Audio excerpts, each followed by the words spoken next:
Shalom, bien-aimés dans le Seigneur, grande est notre joie de nous retrouver au pied du grand roi, comme chaque jour, pour notre méditation biblique. Nous sommes le jeudi 5 septembre 2024 et nous vous saluons au nom de notre Seigneur et Sauveur Jésus-Christ. Pour notre méditation de ce jour, nous allons lire un texte dans l'Évangile selon Matthieu. Matthieu chapitre 4, verset 4. Dans deux versions, dans Louis II, il est écrit, Jésus répondit, il est écrit, l'homme ne vivra pas de pain seulement, mais de toute parole qui sort de la bouche de Dieu. Parole de vie 2017 nous dit, Jésus lui répond, dans les livres saints, on lit, le pain ne suffit pas à faire vivre l'homme. Celui-ci a besoin aussi de toutes les paroles qui sortent de la bouche de Dieu. Le pain ne suffit pas. Le pain ne suffit pas, tel est le thème de notre méditation de ce jeudi 5 septembre 2024. Bien-aimés dans le Seigneur, la vie de l'homme est complexe. Elle est composée de trois parties. Selon 1 Thessaloniciens chapitre 5, verset 23. De ces trois parties, le corps prend le dessus sur les autres parties dans la conception humaine, d'où la grande attention sur tout ce qui concerne le corps, donc nourriture, habillement, entretien quotidien, loisirs, etc. Lorsque le corps arrête de vivre, c'est la mort, la fin. Pourtant, la vie continue sous une autre forme. Le texte de ce jour vient nous interpeller et nous faire prendre conscience du fait que la vie ne dépend pas que de la nourriture, pas que du matériel. En fait, c'est Dieu qui nous maintient en vie par sa parole, et cela de plusieurs manières. Nous devons donc tenir compte de la complexité de notre vie et mettre l'accent sur notre relation avec celui qui nous a donné la vie et qui la maintient pour l'éternité, même après l'arrêt de toute activité physique. Voici ce que le texte du jour nous enseigne. Premièrement, parlons d'une triple vie, une triple vie. 1 Thessaloniciens, chapitre 5, verset 23 nous dit « Que le Dieu de paix vous sanctifie lui-même tout entier et que tout votre être, l'esprit, l'âme et le corps soient conservés irrépréhensibles lors de l'avènement de notre Seigneur Jésus-Christ. » L'être humain est composé de trois parties. Il y a le corps qui est visible et palpable, et c'est le corps qui est en contact avec le monde visible, le monde physique.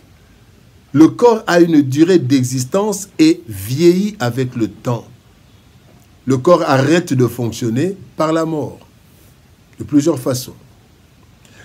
Deuxième partie, il y a l'esprit. L'esprit, en fait, qui vient de Dieu et en contact avec le monde spirituel.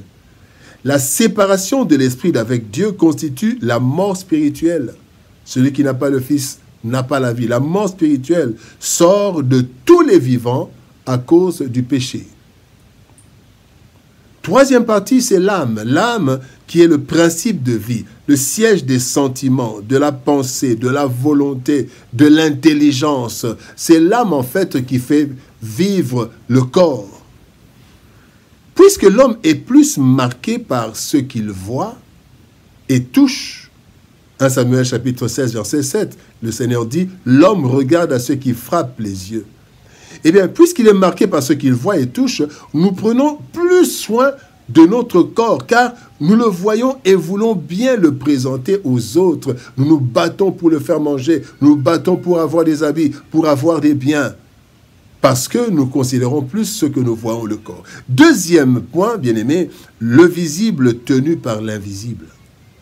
Dans Genèse chapitre 2, verset 7, la Bible dit « L'Éternel forma l'homme de la poussière de la terre et souffla dans ses narines un souffle de vie, et l'homme devint un être vivant. » Nous prenons le plus grand soin de notre corps. Nous le nourrissons, nous l'habillons, nous lui procurons plusieurs choses pour le mettre à l'aise. Cependant, nous oublions que, premièrement, le corps n'est rien sans l'esprit et l'âme. Genèse 2,7, le Seigneur a soufflé dans les narines de ce corps et l'homme est devenu une âme vivante. Deuxième chose que nous oublions, c'est que le corps finira dans la poussière et l'esprit et l'âme vivront éternellement. Selon Ecclésiaste chapitre 12, verset 9. Le corps rentrera à la poussière, l'esprit avec son âme à Dieu. Troisième chose que nous oublions parfois, c'est que c'est l'esprit et l'âme qui font vivre le corps. Sans l'âme, le corps ne vit pas. C'est l'esprit et l'âme, ce n'est pas le corps qui fait vivre l'esprit et l'âme. Donc voilà donc trois choses parmi tant d'autres que nous oublions, bien-aimés.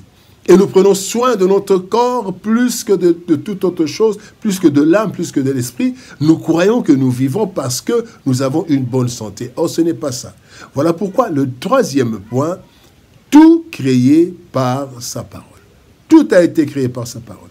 Dans Jean chapitre 1er, verset 3, la Bible dit « Toutes choses ont été faites par elle, donc la parole, et rien de ce qui a été fait n'a été fait sans elle. » Bien-aimés dans le Seigneur, la parole de Dieu a tout créé et soutient tout. Voyons ce qui s'est passé dans la vie de Daniel et ses compagnons, mais aussi dans la vie d'Israël. Prenons l'exemple de Daniel. Prenons Daniel, ce qui s'est passé dans la vie de Daniel. Nous voyons cela dans Daniel chapitre 1er, verset 15. Daniel chapitre 1er, verset 15, la Bible dit « Au bout de 10 jours, ils avaient meilleur visage et plus d'embonpoint que tous les jeunes qui mangeaient les mets du roi. » Bien-aimés, qu'est-ce qui s'est passé pour Daniel? En fait, Daniel et ses compagnons, par obéissance à la parole de Dieu, ils n'ont pas voulu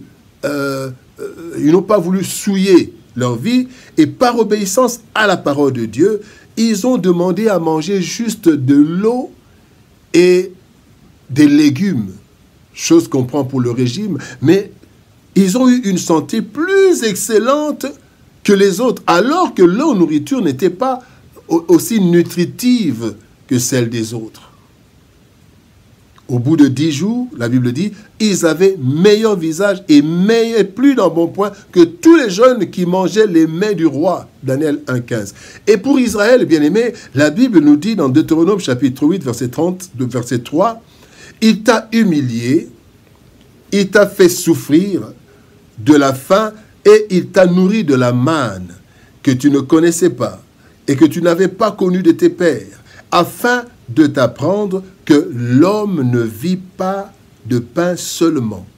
Israël, bien-aimé, sans provision suffisante, eh bien, Israël a passé plus de 40 ans dans le désert, nourri sur instruction du Seigneur, parce qu'il y avait la parole de Dieu qui a soutenu Israël dans le désert, alors qu'il n'avait plus de provision. 40 ans dans le désert, qui pouvait faire une provision pareille?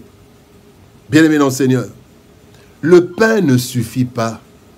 Dieu a créé l'homme à son image et lui a formé un corps dans lequel il vit sur cette terre.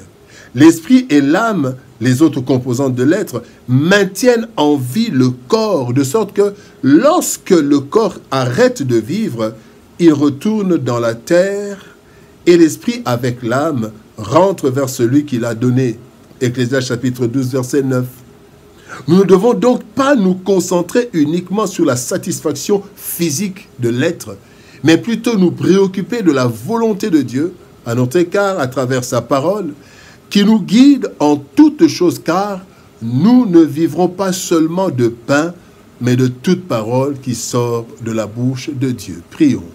Père, nous te bénissons et te rendons grâce. Toi dont la parole nous fait vivre. Israël a vécu pendant plus de 40 ans, Seigneur éternel, parce que ta parole avait dit qu'ils allaient arriver à Canaan. Et tu as ordonné que la manne descende, la manne est descendue. Tu as ordonné que les cailles descendent, les cailles sont descendues. Chaque fois que tu as parlé en faveur d'Israël qui n'avait plus de provision. Seigneur, merci parce que Daniel et ses compagnons ont suivi ta parole qui leur défendait de se souiller avec les mets sacrifiés. Seigneur de gloire, ils ont pris ceux qui n'avaient pas beaucoup de valeur nutritive peut-être, de l'eau et des légumes, mais ils ont eu plus d'embonpoint que les autres. Seigneur, tu peux aussi faire la même chose avec nous. Même quand nous manquons, Seigneur, de nos droits, nous ne nous tracassons pas, parce que, Seigneur, tu es capable de nous donner plus que ceux dont nous avons besoin, plus que ceux que nous pouvons avoir avec nos forces. Tu nous donnes cela par ta parole. Seigneur, ô Dieu de gloire, dis une chose, dis une parole éternelle, afin que ton peuple vive par cette parole. Car nous ne vivons pas seulement du pain, mais de toute parole qui sort de ta bouche. Bénis ta parole éternelle, Dieu de gloire, et bénis ton peuple. Au nom de Jésus-Christ, nous avons ainsi prié, Père. Amen. Bien-aimés dans le Seigneur, que Dieu nous bénisse. Shalom, au revoir, et par la grâce de Dieu, nous nous retrouvons demain pour une nouvelle méditation au pied du grand roi. Que Dieu nous bénisse, shalom, et à demain.